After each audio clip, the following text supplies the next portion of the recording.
To forest and nature TV.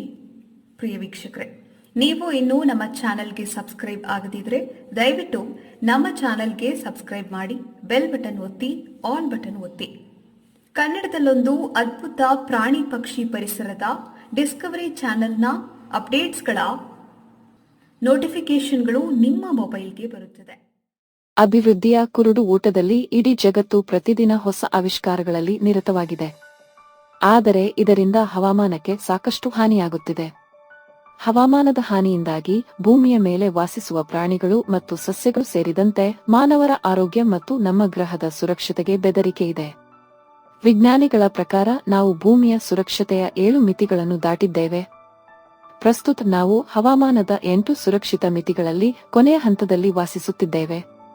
ಆದ್ದರಿಂದ Paris ಒಪ್ಪಂದದ ಗುರಿಗಳನ್ನು ಪೂರೈಸಲು ಪ್ರಪಂಚದಾದ್ಯಂತದ ದೇಶಗಳು ತ್ವರಿತವಾಗಿ ಒಟ್ಟಾಗಿ ಕೆಲಸ ಮಾಡಲು ಪ್ರಾರಂಭಿಸುವುದು ಅತ್ಯಂತ ಮಹತ್ವದ್ದಾಗಿದೆ. ವಿಜ್ಞಾನಿಗಳ ಪ್ರಕಾರ ಭೂಮಿಯ ಮೇಲೆ ಒಟ್ಟು 8 ನೈಸರ್ಗಿಕ ರಕ್ಷಣೆಯ ಪದರಗಳಿವೆ. ಈ ಪದರಗಳು ಮನುಷ್ಯರಿಗೆ ಮತ್ತು ಭೂಮಿಯ ಮೇಲೆ ವಾಸಿಸುವ ಎಲ್ಲಾ ಜೀವಿಗಳು ಮತ್ತು ಸಸ್ಯಗಳಿಗೆ ರಕ್ಷಣೆ ನೀಡುವುದಲ್ಲದೆ ಅವುಗಳನ್ನು ಆರೋಗ್ಯವಾಗಿಡುತ್ತವೆ. ನೇಚರ್ ಜರ್ನಲ್ನಲ್ಲಿ ಪ್ರಕಟವಾದ ಈ ಅಧ್ಯಯನವನ್ನು ಪ್ರಪಂಚದಾದ್ಯಂತದ 40ಕ್ಕೂ ಹೆಚ್ಚು ವಿಜ್ಞಾನಿಗಳ ತಂಡವು ಮಾಡಿದೆ. ವಿಜ್ಞಾನಿಗಳು ಈಗ ನಮ್ಮ ಗ್ರಹವು ಮನುಷ್ಯರು ವಾಸಿಸಲು ಸೂಕ್ತವಲ್ಲ ಎಂದು ಹೇಳುತ್ತಿದ್ದಾರೆ. ಸಂಶೋಧಕರ ಪ್ರಕಾರ ಮಾನವರು ಭೂಮಿಯನ್ನು ಸುರಕ್ಷಿತವಾಗಿರಿಸುವ ಪ್ರತಿಯೊಂದು ಮಿತಿಯನ್ನು ದಾಟಿದ್ದಾರೆ. ಪ್ರಸ್ತುತ ಪರಿಸ್ಥಿತಿಯನ್ನು ನೋಡಿದರೆ ವಿಜ್ಞಾನಿಗಳು ಮಾನವರ ಭವಿಷ್ಯದ ಬಗ್ಗೆ ಕಳವಳ ವ್ಯಕ್ತಪಡಿಸಿದ್ದಾರೆ. ನೇಚರ್ ಜರ್ನಲ್ನಲ್ಲಿ ಪ್ರಕಟವಾದ ಸಂಶೋಧನಾ ವರದಿಯ ಪ್ರಕಾರ ನಾವು ಪ್ರಕೃತಿಯಿಂದ ಪಡೆದ ವಸ್ತುಗಳೆಲ್ಲವೂ ಮಲಿನಗೊಂಡಿವೆ. ಕ್ರಮೇಣ ಮನುಷ್ಯ ಬದುಕುವುದು ಕಷ್ಟವಾಗುತ್ತಿದೆ. ವಿಜ್ಞಾನಿಗಳ ಪ್ರಕಾರ ಭೂಮಿ ಮತ್ತು ನಮ್ಮ ಭದ್ರತಾ ಗಡಿಗಳು ಹವಾಮಾನ, ಜೀವವೈವಿಧ್ಯ, ತಾಜಾ ನೀರು, ಗಾಳಿ, ಮಣ್ಣು ಮತ್ತು ನೀರನ್ನು ಒಳಗೊಂಡಿವೆ. ಅವರೆಲ್ಲರಲ್ಲಿ ವಿಷದ ಪ್ರಮಾಣವು ತುಂಬಾ ಹೆಚ್ಚಾಗಿದೆ. ಇದರಿಂದಾಗಿ ಭೂಮಿಯ ಪರಿಸರ ಅಪಾಯದಲ್ಲಿದೆ.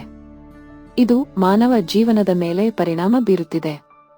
ಭೂಮಿಯ ಮೇಲಿನ ಜೀವ ಸುರಕ್ಷತೆಯ ಅಂಶಗಳು ಅಪಾಯಕಾರಿ ಮಟ್ಟವನ್ನು ತಲುಪಿವೆ ಎಂದು ವಿಜ್ಞಾನಿಗಳು ತಮ್ಮ ಸಂಶೋಧನೆಯಲ್ಲಿ ಕಂಡುಕೊಂಡಿದ್ದಾರೆ. ವಿಜ್ಞಾನಿಗಳ ಪ್ರಕಾರ ಭೂಮಿಗೆ ಮತ್ತು ಇಲ್ಲಿ ವಾಸಿಸುವ ಪ್ರತಿಯೊಂದು ಜೀವಿಗಳಿಗೆ ಸುರಕ್ಷತೆಯನ್ನು ಒದಗಿಸುವ ಘಟಕಗಳು ಅಪಾಯಕ್ಕೆ ಸಿಲುಕಿದರೆ ನಮಗೆ ಮತ್ತು ನಮ್ಮ ಗ್ರಹಕ್ಕೆ ಏನಾಗುತ್ತದೆ ಎಂದು ಊಹಿಸುವುದು ಕಷ್ಟವೇನಲ್ಲ. ಬದಲಾಗುತ್ತಿರುವ ಹವಾಮಾನಕ್ಕೆ ಲಕ್ಷಾಂತರ ಜನರು ಈಗಾಗಲೇ ದುರ್ಬಲರಾಗಿದ್ದಾರೆ. Potsdam institute for climate impact ರಿಸರ್ಚ್ನ ಪ್ರೊಫೆಸರ್ ಜೋಹಾನ್ ರಾಕ್ಸ್ಟ್ರೋಮ್ ಪ್ರಕಾರ ನಮ್ಮ ಆರೋಗ್ಯ ಪರೀಕ್ಷೆಗಳ ಫಲಿತಾಂಶಗಳು ಅತ್ಯಂತ ಚಿಂತಾಜನಕವಾಗಿವೆ. ವಿಶ್ವಸಂಸ್ಥೆಯ ಸದಸ್ಯ ರಾಷ್ಟ್ರಗಳು 2015ರ ವೇಳೆಗೆ ಜಾಗತಿಕ ತಾಪಮಾನ ಏರಿಕೆಯನ್ನು 1.5 ಡಿಗ್ರಿ ಸೆಲ್ಸಿಯಸ್ಗೆ ಮಿತಿಗೊಳಿಸಲು ಒಪ್ಪಿಕೊಂಡಿವೆ.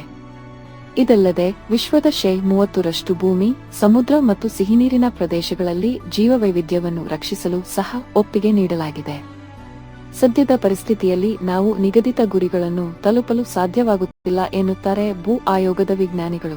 ಭೂಮಿಯ ಮೇಲಿನ ಪ್ರತಿಯೊಂದು ಬದಲಾವಣೆಯನ್ನು ಸಂಘಟಿಸುವ ಸಮಯ ಬಂದಿದೆ ಎಂದು ವಿಜ್ಞಾನಿಗಳು ಹೇಳಿದ್ದಾರೆ. ಸಮತೋಲನ ಕಾಯ್ದುಕೊಳ್ಳುವ ಮೂಲಕ ನಾವು ಸ್ವಲ್ಪ ಸಮಯದವರೆಗೆ ಅಪಾಯವನ್ನು ತಪ್ಪಿಸಬಹುದು. 1. ಭೂಮಿಯ ಅವನತಿಯನ್ನು ತಡೆಯಲು ಭೂಮಿಯ ಮೇಲೆ ಇರುವ ಸಂಪನ್ಮೂಲಗಳ ಬಳಕೆಯನ್ನು ಸೀಮಿತಗೊಳಿಸಬೇಕು ಎಂದು ವಿಜ್ಞಾನಿಗಳು ಹೇಳುತ್ತಾರೆ.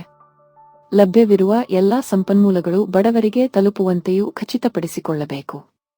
ಆಮ್ಸ್ಟರ್ಡ್ಯಾಮ್ ವಿಶ್ವವಿದ್ಯಾಲಯದ ಪ್ರಾಧ್ಯಾಪಕ ಮತ್ತು ಅಧ್ಯಯನದ ಸಹಲೇಖಕಿ ಜೋಯಿಟಾ ಗುಪ್ತಾ, ಗ್ರಹಗಳ ಗಡಿಯೊಳಗೆ ಸುರಕ್ಷಿತವಾಗಿರಲು ಮಾನವೀಯತೆಗೆ ನ್ಯಾಯದ ಪ್ರಜ್ಞೆಯೂ ಅಗತ್ಯ ಎಂದು ಹೇಳುತ್ತಾರೆ.